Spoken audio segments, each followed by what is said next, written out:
Blockchain began as the underlying technology behind cryptocurrencies like Bitcoin, but it's now become a generalized technology that we think of as the Internet of Value. For 40 years, we've had an Internet of Information.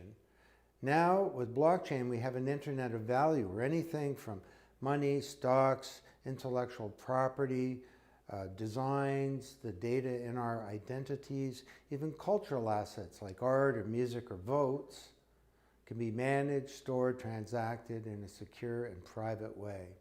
And where trust is achieved by cryptography, collaboration, and some clever code.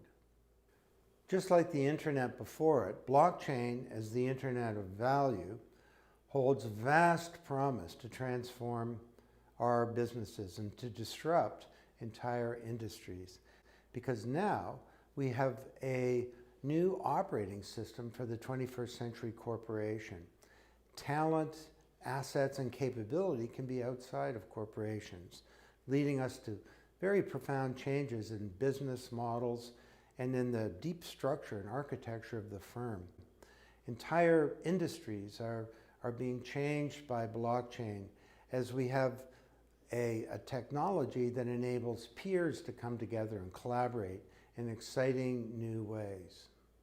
Blockchain can solve many real-world problems across many industries, and we're studying 14 of them at the Blockchain Research Institute. In financial services, it speeds up the metabolism. Think about, you tap your card in a Starbucks and messages go through 6 companies, and 3 days later a clearing or settlement occurs. Well, if all of that were based on blockchain, on a distributed ledger, there would be no 3-day settlement period because the payment and the settlement would be the same activity.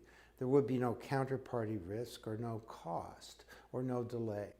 And that's one of dozens and dozens of opportunities in that industry.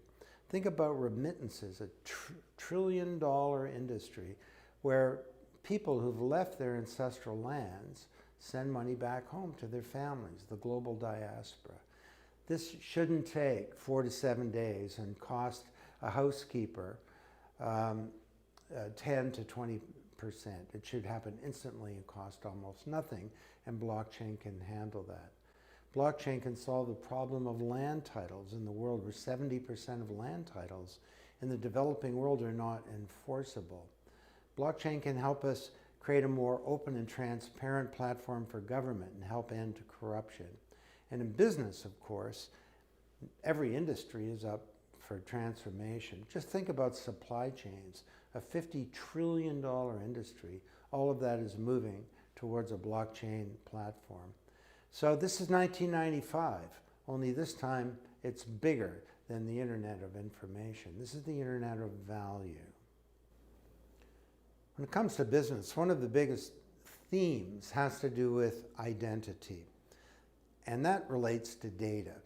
The virtual you, all this data that is a mirror image of you, is not owned by you, and in some cases it knows more about you than you do, because you don't remember where you were a year ago, or what you said, or what you bought, or what score you got on a test, or what medication you took, or what your heart rate was.